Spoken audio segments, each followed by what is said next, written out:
नमस्कार दोस्तों, एक बार फिर से स्वागत है आपका हमारे चैनल पर जिसका नाम है स्टडी मेरा और मैं हूं डॉक्टर तनुजा। लास्ट वीडियो में हमने बात करी है ल्यूकोसिलेनिया के बारे में। ल्यूकोसिलेनिया क्या होता है और किस तरह से उसमें से क्वेश्चंस बनते हैं, एग्जाम में पूछे जाते हैं, ये सब चीज़ें हमने डिस्कस करी हैं और कुछ क्वेश्चंस भी उसमें मैंने रखे हैं एंड में जो कि एग्जाम में पूछे जा चुके हैं और कुछ ऐसे क्वेश्चन जो इंपॉर्टेंट हैं। तो अगर आपने वो वीडियो नहीं देखा है ल्यूकोसिलेनिया पर तो आप प्लीज़ जाके उस वीडियो को ज़रूर देखें। आज हम बात करने वाले हैं इस वीडियो में साइकोन के बारे में। साइकोन जो है उसको अर्न स्पंज भी बोलते हैं एंड साइकोनॉइड स्पंज भी बोलते हैं। इसका ये नाम क्यों पड़ा है? क्योंकि जो ये साइकोन है वो किस तरह से दिखता है, ये एक घड़े के आकार का दिखता है, इस तरह का इसका स्ट्रक्चर होता है, तो इसीलिए इसको अर्न स्पंज भी हम नाम देते हैं। इसकी जो सिस्टमैटिक पोजीशन है वो क्या होती है, इसमें जो इसकी सिस्टमैटिक पोजीशन है उसमें ये फाइलम पॉलीफेरा में है। इसका क्लास क्या है, यहाँ से भी क्वेश्चंस काफी पूछा जाता है कि इसका क्लास कौन सा होता है, साइकोन का क्लास हो या फिर किसी भी पॉलीफेरा के कोई भी जो एनिमल है उनमें सबका जो है क्लास काफी इंपॉर्टेंट रखता है क्योंकि इसमें 3 क्लासेस ही होती हैं। और यहाँ पे जो साइकोन की बात करें तो ये कैलकेरिया का मेंबर है और ल्यूकोसेलेनिया जो है वो भी कैलकेरिया का मेंबर है, तो दोनों जो है वो कैलकेरिया के ही मेंबर हैं। तो आप इस चीज को ध्यान रखें। नेक्स्ट इसका ऑर्डर क्या होता है, तो इसका ऑर्डर जो है वो हेट्रोसिला होता है। क्या होता है? हेट्रोसिला। ठीक है। इसकी फैमिली क्या है? तो साइटिडी इसकी फैमिली है। ओके, तो इस तरह से इसकी सिस्टमैटिक पोजिशन है। यहाँ पे आप इसके क्लास को और ऑर्डर को अच्छे से याद रखें। अब बात कर लेते हैं इसके हैबिट एंड हैबिटेट के बारे में। तो इसका हैबिट कैसा होता है? ये भी एक मरीन स्पंज है, यानी समुद्री जल में पाया जाता है। वाइडली डिस्ट्रीब्यूटेड, मतलब लेकिन वाइडली डिस्ट्रीब्यूट होता है जितने मतलब वर्ल्ड में है, काफी जगह पे मिलता है, लेकिन जो सबसे ज्यादा ये कहाँ मिलता है? नॉर्थ एटलांटिक शोर्स पे पाया जाता है। अब ये क्या होता है? ये मोस्टली सॉलिटरी होता है, लेकिन कभी कभी इसमें कॉलोनी लाइक स्ट्रक्चर भी दिखता है। तो वो क्या, किसकी वजह से उसकी कॉलोनी टाइप का स्ट्रक्चर दिखता है? वो बर्डिंग की वजह से दिखता है कि इसके आसपास जो है वो छोटी छोटी बहुत सारी बर्ड इसी की बॉडी से निकल के जो है वो बन जाती हैं, तो इस तरह से ये कॉलोनी की फॉर्म में दिखता है, लेकिन ये कॉलोनियल इसको नहीं माना जाता, ये सॉलिटरी होता है। ठीक है। अब नेक्स्ट इसकी मॉर्फोलॉजी की बात करते हैं। तो ये भी जो है वास्ट शेप्ड दिखता है। इसकी सिमेट्री भी कैसी होती है? रेडियल सिमेट्री होती है। रेडियल सिमेट्री होती है तो उसमें क्या होता है, इसको आप कहीं से काटेंगे तो ये 2 बराबर भाग में कट जाएगा। इसका जो क्या होता है, इसका हाइट जो होता है 1 to 3 सेंटीमीटर होता है। डायमीटर में ये 5 to 6 मिलीमीटर हो सकता है। कलर इसका कोई स्पेसिफिक नहीं होता, कभी कभी ये ग्रे कलर का दिखाई देता है, कभी कभी ये येलोइश टाइप का दिखाई देता है। तो इसका कलर जो है वो जो है इसमें कोई स्पेसिफिक कलर इसका नहीं होता है। अब क्या होता है? Near the attached end are found a few small tubular projections और बर्ड्स। तो इसके जो नीचे की साइड में सपोज ये एक ये हमारा एक साइकॉन है जिसको साइफा भी बोलते हैं हम। तो साइकॉन के साइड में यहाँ पे ट्यूबुलर स्ट्रक्चर्स, बर्ड टाइप के स्ट्रक्चर्स यहाँ पे निकलती हैं, जिसकी वजह से हमें लगता है कि ये कॉलोनी की फॉर्म में है, लेकिन ये सॉलिटरी पाया जाता है। अब क्या होता है? Free end bear osculum. सारे स्पंजेस में, सारे पॉरीफेरा में जो उनके फ्री एंड है वहां पे क्या प्रेजेंट होता है? ऑस्कुलम प्रेजेंट होता है, which is fringed with long straight needle like calcareous monoaxon spicules। तो ये इसका एक कैरेक्टरिस्टिक है कि यहाँ पर भी ल्यूकोसोलेनिया की तरह यहाँ पर भी जो स्पिक्यूल्स होते हैं वो कैसे होते हैं? कैलकेरियस होते हैं, कैल्शियम कार्बोनेट के बने होते हैं, जिन्हें बोला जाता है ऑस्कुलर फ्रिंज, जो कि कहाँ प्रेजेंट होते हैं? ऑस्कुलम के चारों ओर प्रेजेंट होते हैं, तो उसको बोलते हैं ऑस्कुलर फ्रिंज। ठीक है। सेलुलर ऑर्गेनाइजेशन की बात करें तो ये भी सिंपल, इसका सेलुलर ऑर्गेनाइजेशन मतलब सेम जो है बाकी के पॉलीफेरेंस की तरह ही है। पिनाकोडर्म होती है, कोएनोडर्म होती है, अमीबोसाइट सेल्स पाए जाते हैं इसके मेसेनकाइम में। तो सबसे पहले, लेकिन ये जो होता है ना ये कुछ कॉम्प्लेक्स होता है, थोड़ा सा कॉम्प्लेक्स होता है। अगर हम बात करें एस्कॉन टाइप के जो स्पंजेस होते हैं उससे साइकोनॉइड टाइप का स्पंज जो है ये थोड़ा सा कॉम्प्लेक्स होता है। ठीक है। अब इसीलिए यहाँ पे कॉम्प्लेक्स होता है, तो जनरली हमने देखा ल्यूकोसोलेनिया में या सिंपल पॉरीफेरेंस में उनकी बॉडी जो होगी आपको इस तरह से दिखेगी, सिंपल। ठीक है। लेकिन यहाँ पे क्या होता है, इनकी बॉडी में थोड़े से ये इनवेजिनेशन यानी कि इस तरह के आकार दिखाई देते हैं। अगर उसको आप काट के देखेंगे, इसका एलएस या टीएस देखेंगे तो इस तरह से आपको इनवेजिनेट फॉर्म में ये दिखाई देंगे। तो उसकी वजह से यहाँ पे ये थोड़ा सा कॉम्प्लेक्स हो जाता है। तो यहाँ पे जो इसकी पिनाकोडर्म है वहाँ पे 2 टाइप के सेल्स बनते हैं। एक्सोपिनाकोडर्म, मतलब 2 टाइप की पिनाकोडर्म होती है। एक्सोपिनाकोडर्म जो आउटर लेयर में प्रेजेंट होती है, यानी कि वो क्या बनाती है? इसकी डर्मल एपिथेलियम बनाती है। जैसे एपिडर्मिस होती है ना आउटर साइड में हमारी बॉडी के, उसी तरह से यहाँ पे ये इसकी डर्मल एपिथेलियम का निर्माण करती है। उसके बाद में एक होती है एंडोपिनाकोडर्म। एंडोपिनाकोडर्म जो है वो अंदर की साइड में जो अंदर की आपके स्पॉन्जोसील है वहाँ पे एपिथेलियल लाइनिंग बनाती है। तो यानी इसकी जो पिनेकोडर्म है वो कितने टाइप की होती है, 2 टाइप की होती है, एक्सोपिनेकोडर्म एंड एंडोपिनेकोडर्म। ठीक है। पिनेकोडर्म जो होते हैं, आपने पहले भी मैंने आपको बताया है अपने दोनों लेक्चर में कि ये कैसे होते हैं, ये लार्ज फ्लैटेंड पॉलीगोनल सेल्स से बना होता है पिनेकोडर्म, जिसको बोलते हैं हम पिनेकोसाइट्स। क्या बोलते हैं? Pinacocytes. They are highly contractile and can greatly increase और reduce the surface area of sponge body. बहुत ही कॉन्ट्रेक्टाइल होते हैं और स्पंज को, एक स्पंज जो होता है ना, जैसे वो क्या होता है, स्पंज का काम क्या होता है कि वो काफी ज्यादा, मतलब उसको हम दबाते हैं तो वो दब जाता है, इस तरह से संकुचन होता है उसके अंदर। तो ये हाईली कॉन्ट्रेक्टाइल होते हैं। ठीक है। किसकी वजह से होते हैं? ये पिनेकोडर्म की वजह से ही होते हैं। In the lining of incurrent canals some pinacocytes are modified into tubular cells called porocytes. तो ये भी मैंने आपको पहले बता दिया है ल्यूकोसोलेनिया में कि जो पिनेकोसाइट्स हैं वहाँ पे कुछ सेल्स मॉडिफाइड होके क्या बनाते हैं, आपके पोरोसाइट सेल्स का निर्माण करते हैं। The cells connect the incurrent canals to the radial canals. अब यहाँ पे ये थोड़ा सा कॉम्प्लेक्स होते हैं पोरोसाइट सेल्स। ये वाले पोरोसाइट सेल्स क्या करते हैं, जो इन करंट कैनाल है, यानी यहाँ पे जो इन करंट कैनाल है, ये थोड़ा सा कॉम्प्लेक्स स्ट्रक्चर होता है इसका। तो यहाँ पे जो इन करंट कैनाल इस तरह से हो गया, यहाँ पे पानी अंदर को आया और उसके बाद यहाँ पे ये वाली जो कैनाल्स हैं इनको रेडियल कैनाल्स बोला जाता है। तो ये इन करंट कैनाल्स को रेडियल कैनाल से कनेक्ट करते हैं कौन? पोरोसाइट सेल्स। ठीक है। वहां पे इसका इसीलिए एक नाम होता है जिसको बोलते हैं प्रोजोपाइल्स। आप इस नाम को याद रखिए, प्रोजोपाइल्स। एग्जाम में आता है यहाँ पे कि प्रोजोपाइल सेल्स का क्या फंक्शन है, वो किसको कनेक्ट करते हैं। तो ये क्या करते हैं, इन करंट कैनाल को रेडियल कैनाल से कनेक्ट करते हैं। ठीक है। नेक्स्ट बात करते हैं कोएनोडर्म की। तो ये आपको कोएनोसाइट एक सेल दिखाई दे रहा है, दिस इज कोएनोसाइट। कोएनोडर्म क्या होती है? कोएनोडर्म जो है वो इंटरनल, उसको एंडोडर्मिस भी आप बोल सकते हैं। तो इंटरनल सेल्स की तरह काम करती है, इंटरनल लेयर की तरह काम करती है, जो कि बनी होती है फ्लैजिलेटेड कॉलर सेल्स से, जिसे बोलते हैं कोएनोसाइट्स। ठीक है। ये क्या करती है, गैस्ट्रल एपिथेलियम भी बोलते हैं इसको, गैस्ट्रल एपिथेलियम का निर्माण करती है। तो इसके सेल्स कैसे होते हैं? फ्लैजिलेटेड कॉलर सेल्स होते हैं। ठीक है।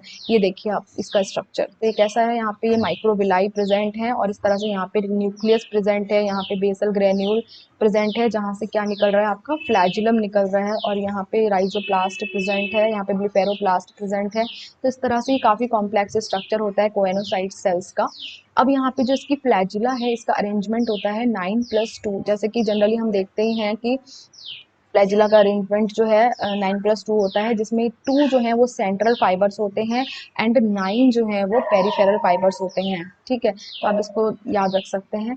नेक्स्ट बात करते हैं मेसेनकाइम की। तो यहाँ पे भी जो मेसेनकाइम होती है वो काफ़ी इंपॉर्टेंट है, क्योंकि यहाँ पे मेसेनकाइम में क्या होता है, अमीबोसाइट सेल्स प्रेजेंट होते हैं। और मेसेनकाइम होती क्या है, पिनेकोडर्म जो होती है यानी कि जो आउटर कवरिंग है, और कोएनोडर्म जो है यानी जो इनर कवरिंग है, उसके बीच में जो कुछ प्रेजेंट होता है उसको बोलते हैं मेसेनकाइम। एक जिलेटिनस मैट्रिक्स भरा होता है यहाँ पर, इसीलिए यहाँ पे इसको बीच की लेयर है तो इसको मेसेनकाइम बोलते हैं। मिडिल कुछ जेलेटिनस मैट्रिक्स की वजह से इसका नाम मेसेनकाइम है। तो यहाँ पे क्या होते हैं, बहुत सारे अमीबोसाइट सेल्स होते हैं, यानी कि अमीबोसाइट सेल्स वो सेल्स होते हैं जिनका कोई शेप नहीं होता है, और इन अमीबोसाइट सेल्स से बहुत सारे सेल्स का निर्माण होता है, जिनको मैंने आपको ल्यूकोसोलेनिया में भी पढ़ा रखा है। तो ये देखिए यहाँ पे आप कितने टाइप के सेल्स हैं यहाँ पे। ये आपका हो गया पिनेकोसाइट सेल है, ये आपका मायोसाइट सेल है। तो इन सारे सेल्स का अलग अलग फंक्शन होता है। और जैसे ये हो गया आपका पोरोसाइट सेल हो गया, यहाँ पे आपका थीजोसाइट सेल है, यहाँ पे अगर हम बात करें इसकी तो ये आपका क्रोमोसाइट सेल है, ये स्क्लेरोसाइट सेल है। और उसी तरह से इसको तो आप जानते ही हैं, ये स्पर्म टाइप का दिख रहा है तो ये स्पर्म सेल हो गया इसका।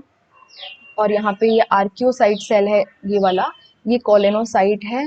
और इस तरह से यहाँ पे क्या होते हैं, बहुत टाइप के सेल्स प्रेजेंट होते हैं इसमें। ये कोएनोसाइट सेल हो गया।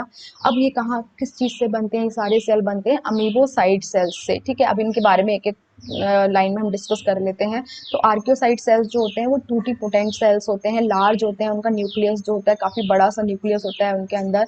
उनमें मतलब उनका बहुत सारा फंक्शन होता है। यहाँ पे ये देखिए आर्कियोसाइट सेल्स में आपको दिखा देती हूँ, ये आपके आर्कियोसाइट सेल्स हैं। ठीक है। इसका जो स्यूडोपोडिया होता है कैसा होता है, ब्लंट होता है, और एक लार्ज न्यूक्लियस होता है। और उसमें न्यूक्लियोलस भी प्रेजेंट होता है।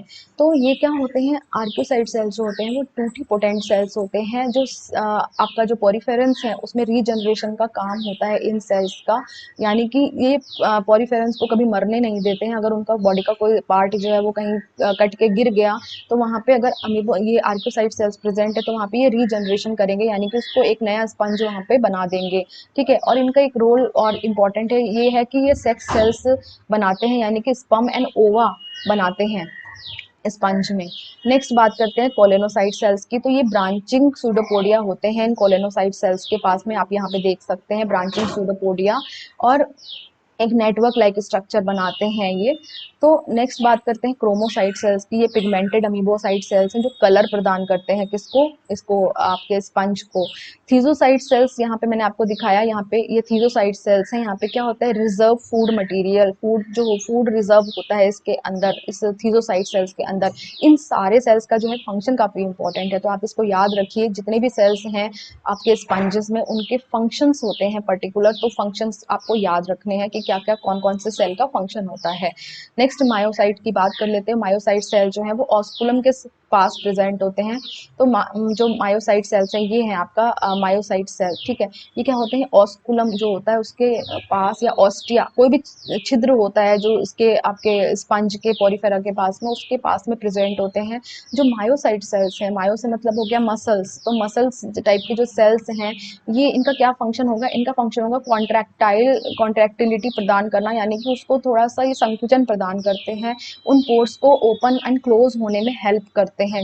ठीक है, एंड इनका क्या काम हो गया, फिर इसका काम हो गया regulate the size of these openings, यानी कि जो ऑस्कुलम है, ऑस्टिया है, इनकी ओपनिंग को रेगुलेट करने का इनका फंक्शन होता है। ठीक है, नेक्स्ट बात करते हैं स्क्लेरोब्लास्ट सेल्स की। तो यहाँ पे स्क्लेरोब्लास्ट सेल स्पिक्यूल्स की फॉर्मेशन करते हैं। तो यहाँ पे जो स्पिक्यूल्स है वो कैल्कोब्लास्ट होते हैं, कैल्शियम कार्बोनेट का बना होता है। ये एक जनरल बात है कि सिलिकोब्लास्ट एंड स्पॉन्जियोब्लास्ट सेल्स भी कहाँ से बनते हैं, ये स्क्लेरोब्लास्ट सेल्स से बनते हैं। ठीक है, लेकिन जो आपका साइकॉन है वहाँ पे कैल्कोब्लास्ट कैल्शियम कार्बोनेट का ही बना होता है। ग्लैंड सेल्स की बात कर लेते हैं। Attach to the body surface and secrete slime. तो ये ग्लैंड से समझ में आ रहा है कि ग्लैंड है, तो यानी कि ग्लैंड क्या करती हैं, कुछ सिक्रेशन का काम करती हैं। तो उसी तरह से यहाँ पे ये ग्लैंड सेल्स भी सिक्रेशन का काम करते हैं। जर्म सेल्स जो है वो आर्क्योसाइट सेल्स से बनते हैं, और आर्क्योसाइट सेल्स कहाँ से बनते हैं, अमीबोसाइट सेल्स से बनते हैं। तो जर्म सेल्स क्या होते हैं पॉरीफेरेंस में, ओवा एंड स्पर्म्स जो हैं वो जर्म सेल्स होते हैं।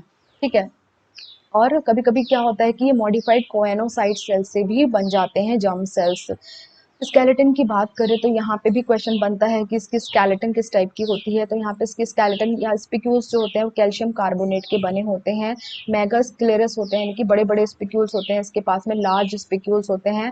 एम्बेडेड इन मीजनकाइम, जो कि कहाँ पे होते हैं, मीजनकाइम के अंदर होते हैं। ठीक है, और यहाँ पे भी क्वेश्चन बनता है कि किस टाइप के होते हैं, मोनो एक्सॉन होते हैं, टेट्रा एक्सॉन होते हैं, ट्राई एक्सॉन भी अगर है ऑप्शन में तो आप उसको भी सिलेक्ट कर सकते हैं। तो monaxon, triaxon and tetraxon, ये 3 टाइप के आप मान सकते हैं। न्यूट्रिशन जो है इसका, ये भी फिल्टर फीडर ही होते हैं। और जो फिल्टर फीडर का मतलब है कि इनके अंदर पानी से जो भोजन आता है, यानी कि जो माइन्यूट ऑर्गेनिज्म आते हैं जो कि क्या हो सकते हैं, प्लैंकटन हो सकते हैं, तो वो फिल्टर होकर आते हैं इनकी बॉडी में, काफी सारे पोर्स के से अंदर आते हैं, तो वो फिल्टर फीडर इसको बोलते हैं। और डाइजेशन इसका कैसा होता है, इंट्रासेलुलर होता है इसका डाइजेशन। वैसे ही जैसे कोएनोसाइट से पहले कोएनोसाइट में आया फूड, उसके बाद में कोएनोसाइट वहाँ पे पार्शियल डाइजेशन करते हैं। पार्शियल डाइजेशन करने के बाद में उनको कहाँ भेजा जाता है, अमीबोसाइट सेल्स में भेजा जाता है, जहाँ पे उनका फुली डाइजेशन हो जाता है, और फिर जनरल बॉडी सरफेस के थ्रू इनका एक्सक्रीशन हो जाता है। अब इनमें जो वेस्ट प्रोडक्ट होता है वो अमोनिया होता है। जैसे कि अपने जितने भी पोरीफेरा हैं उनमें सब में वेस्ट प्रोडक्ट जो है इनका एक्सक्रेटरी वेस्ट प्रोडक्ट वो अमोनिया होता है। और प्रोटोजोआ में भी आपने देखा वहाँ पे भी अमोनिया ही होता है। यहाँ पे भी कोई स्पेशल ऑर्गन नहीं होता एक्सक्रेशन के लिए। रेस्पिरेशन भी यहाँ पर क्या होता है, सिंपल बॉडी, तो रेस्पिरेशन बाय सिंपल डिफ्यूजन के प्रोसेस से हो गया। अब क्या बात है इसमें कि यहाँ पर भी कोई भी सर्कुलेटरी सिस्टम, एक्सक्रेटरी सिस्टम या रेस्पिरेटरी सिस्टम नहीं पाया जाता है। यहाँ से भी क्वेश्चन आता है कि इसमें किस टाइप के सिस्टम्स होते हैं। तो इसमें सर्कुलेटरी, रेस्पिरेटरी, एक्सक्रेटरी कोई भी सिस्टम इसमें नहीं पाया जाता, आप इस चीज को ध्यान रखें। कैनाल सिस्टम यहाँ पे थोड़ा सा कॉम्प्लेक्स टाइप है।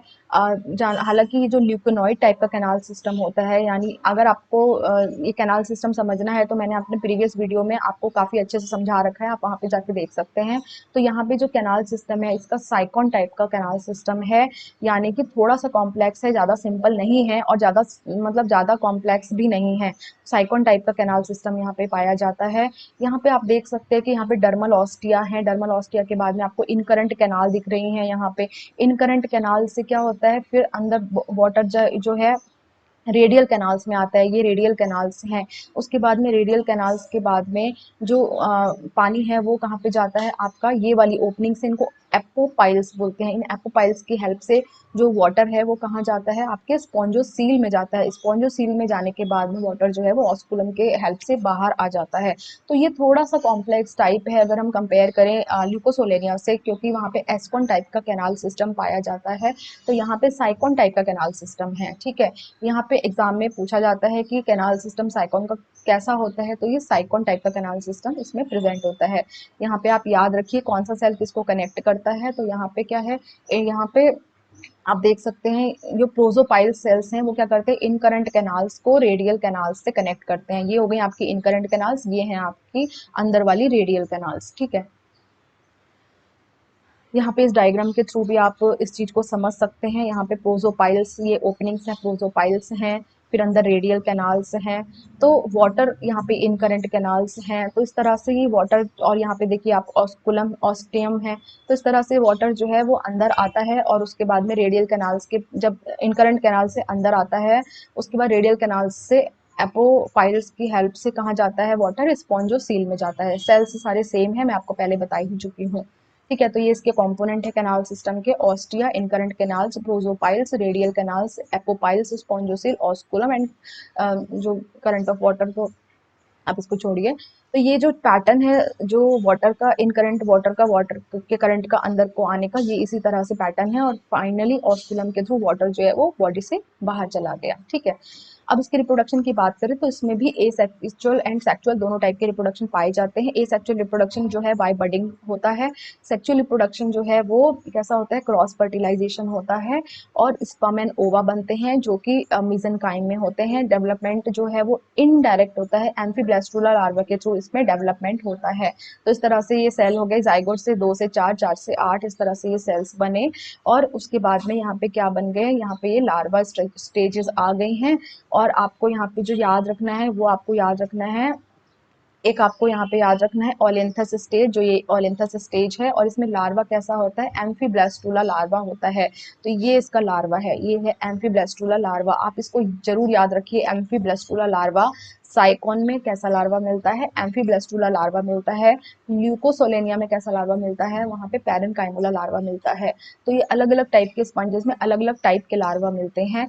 एक चीज कॉमन है, ओलिन्थस स्टेज हमने ल्यूकोसोलेनिया में भी पढ़ी है, यहाँ पे भी पढ़ी है। तो यंग स्टेज जो होती है स्पंज की, जब डेवलपमेंट की बात करते हैं तो वो क्या होती है, ओलिन्थस स्टेज होती है। ठीक है, डेवलपमेंट कैसा होता है इसका, इनडायरेक्ट होता है। जो लार्वा है वो फ्री स्विमिंग करता है और बाहर की साइड में कैनाल से बाहर आता है, कैनाल सिस्टम से होते हुए बाहर आ जाता है बॉडी से, और उसके बाद में वो किसी भी सबस्ट्रेट पे जाके चिपक जाता है। वहां पे वो फिर एक नया यंग स्पंज बनाता है जिसको क्या बोलते हैं, ओलिन्थस बोलते हैं। यंग स्टेज को ओलिन्थस बोलते हैं और उसके बाद वहां पे वो एक बड़ा स्पंज जो है, मैच्योर स्पंज, एडल्ट स्पंज बन जाता है। ठीक है, तो ये यहाँ पे मैंने ओलिन्थस स्टेज के बारे में भी आपको बता दिया है क्या होती है। It is the simplest known type of sponge, it has simplest type of canal system जिसको एस्कॉन टाइप बोलते हैं।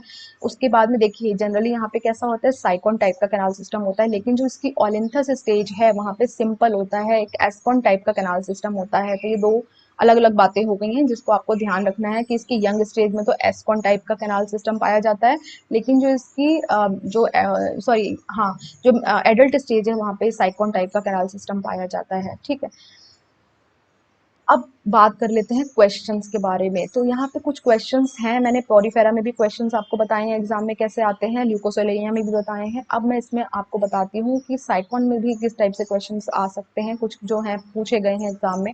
तो पहला तो यही पूछा गया है कि साइकॉन में किस टाइप का कैनाल सिस्टम पाया जाता है। तो कैनाल सिस्टम यहाँ पे कैसा होता है, साइकॉन टाइप का होता है। होलोब्लास्टुला ऑफ साइकॉन इज, तो होलोब्लास्टुला ऑफ साइकॉन कैसा होता है, यहाँ पे एम्फीब्लास्टुला लार्वा इसमें पाया जाता है। ठीक है, अभी मैंने आपको बताया। फर्टिलाइजेशन इन साइकॉन, फर्टिलाइजेशन कैसा होता है साइकॉन में, टेक्स प्लेस इन, हाँ, fertilization in sycon takes place in sea water with in choanocytes in the spongocoel या इन द ऑस्ट्रिया। तो फर्टिलाइजेशन कहाँ होता है इसका, विद इन कोएनोसाइट्स होता है इसका, ठीक है। Olynthus stage is seen in the development of, olynthus stage किस में दिखाई देगी, हाइड्रा में, एस्केरिस में, एस्ट्रियरिस में, नो, ये साइकॉन में दिखाई देती है olynthus stage. Common name of scypha is scypha, इसको साइफा भी बोलते हैं, इसका कॉमन नेम अर्न स्पंज है, जो कि अर्न का मतलब होता है घड़े के आकार का, तो ये घड़े के मटके के आकार का दिखाई देता है, इसीलिए इसको हम अर्न स्पंज के नाम से जानते हैं, आप इस चीज को जरूर ध्यान रखिए, ठीक है।